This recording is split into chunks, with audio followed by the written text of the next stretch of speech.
Hey guys, it's Tom at Fayette Trailers.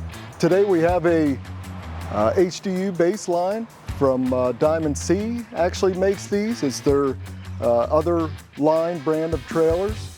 And on these you're getting some of the same features as the Diamond C for less cost, such as the telescopic cylinder in the front.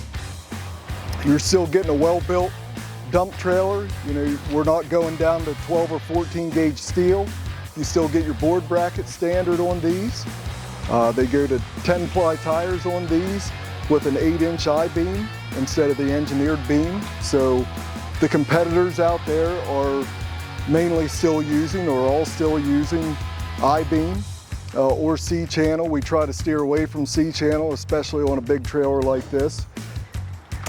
Standard old style Lippert Dexter slipper spring suspension. It's been proven for years. It works. It's just not the slipper roller like Diamond C's running.